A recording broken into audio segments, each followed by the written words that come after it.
Assalamualaikum warahmatullahi wabarakatuh. Hai teman-teman Dongeng Lovers, balik lagi di Gloomy Summer. Masih sama aku Popon, narator kenamaan yang akan menemani lelap indahmu. Guys, siap-siap ya. Kali ini kita landing dulu ke dramanya Babang Ji Changguk dan Teteh Nam Ji Hyun bertajuk Suspicious Partner. Oke, di awal cerita kita diperkenalkan sama seorang jaksa muda bernama Noh Ji Wook. Ia dikenal tegas, disiplin, dan punya intuisi tajam dalam membaca kasus. Hidupnya tampak tenang, stabil, dan teratur guys, sampai takdir mempertemukannya dengan seorang wanita bernama Eun Bong Hee. Suatu malam, Bong Hee naik kereta bawah tanah setelah seharian bekerja. Di sana, ia merasa ada seorang pria aneh yang memperhatikannya. Karena takut, ia berdiri dekat seorang pria berjas rapi yang ternyata adalah Ji Wook. Dalam kepanikan, Bong Hee mengira Ji Wook adalah penguntit itu dan menuduhnya macam-macam. Ji Wook hanya bisa diam dengan ekspresi kaget antara heran dan kesal. Namun dari momen cagong itulah benih pertemuan tak terduga mereka dimulai. Setelah itu, Bong Hee memergoki pacarnya berselingkuh. Ia sangat marah, tetapi lebih dari itu ia merasa terhina guys.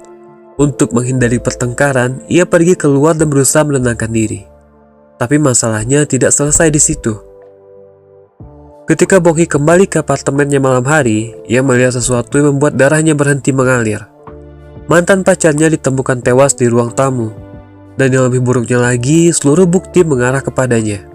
Pisau yang berlumuran darah berada di dekatnya. Sidik jari Bong Hee ada di dapur, dan ia adalah orang terakhir yang bertemu korban. Motif, cemburu, dan sakit hati karena diselingkuhi. Polisi bergerak cepat, tanpa ampun mereka menangkap Bong Hee. Bahkan sebelum ia benar-benar memahami apa yang terjadi. Padahal Bong Hee sama sekali tidak ingat ada orang lain yang masuk ke apartemennya malam itu. Ia hanya ingat minum, merasa sangat lelah, dan tidur di sofa. Semua terasa seperti kabur guys, seperti ada bagian hilang di kepalanya. Di sisi lain, kasus ini jatuh di tangan Noh Ji Wook, sang jaksa muda yang sangat perfeksionis. Saat ia melihat siapa tersangkanya, ia langsung terkejut. Karena ternyata itu adalah wanita yang dulu salah paham dengannya di kereta. Meski begitu, pekerjaan tetaplah pekerjaan. Saat interogasi, Bong Hee berusaha meyakinkan Ji Wook bahwa ia tidak bersalah. Ia memohon agar kasusnya diperiksa lebih teliti, karena ia benar-benar tidak melakukan pembunuhan itu. Meskipun bukti begitu memberatkan, Ji Wook melihat sesuatu di mata Bong Hee. Ketulusan, kebingungan, dan ketakutan seorang wanita yang tidak sedang berbohong. Disinilah konflik batin Ji Wook dimulai. Sebagai jaksa, ia dituntut memproses kasus berdasarkan bukti. Tapi sebagai manusia, ia tidak bisa mengabaikan intuisi kuat yang mengatakan ada yang janggal. Kasus ini terlalu rapi, terlalu bersih. Seolah-olah ada seseorang yang sengaja mengatur semuanya agar terlihat seakan-akan Bong Hee adalah pelakunya. Meski Ji Wook bersikap dingin di depan Bong Hee, diam-diam ia mulai menyelidiki. Ia meninjau TKP lebih teliti. Ia melihat pola darah, posisi tubuh, dan jam kematian korban. Ada detail kecil yang membuatnya curiga. Beberapa jejak tidak cocok dengan keterangan polisi. Seperti ada seseorang yang tahu bagaimana membuat alibi palsu. Sementara itu, Bong Hee diperlakukan seperti kriminal. Ia diborgol, difoto, dan dibawa ke ruang tahanan. Wanita yang biasanya ceria itu kini terlihat rapuh.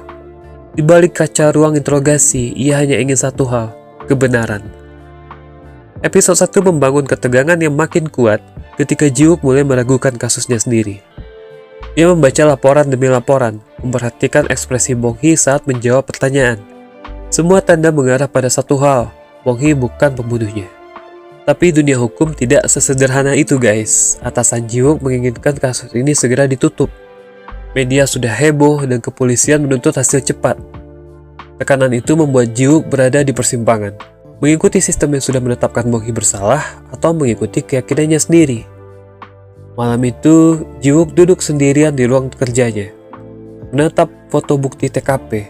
Wajahnya penuh dilema. Keputusan yang ia buat akan menentukan masa depan seseorang. Di sisi lain, Bong Hee menangis sendirian. Ia ketakutan bukan hanya karena bisa masuk penjara, tapi juga karena ia sadar bahwa pembunuh sebenarnya masih berkeliaran. Dan lebih buruknya lagi, dia mungkin adalah orang yang mengenal Bong Hee dengan baik. Seseorang yang tahu kebiasaannya. Seorang yang tahu kapan ia ada di rumah. Episode 1 berakhir dengan cliffhanger menegangkan.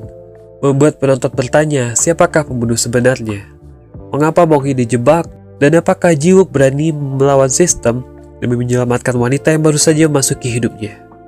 Popon izin pamit dulu guys. Assalamualaikum warahmatullahi wabarakatuh.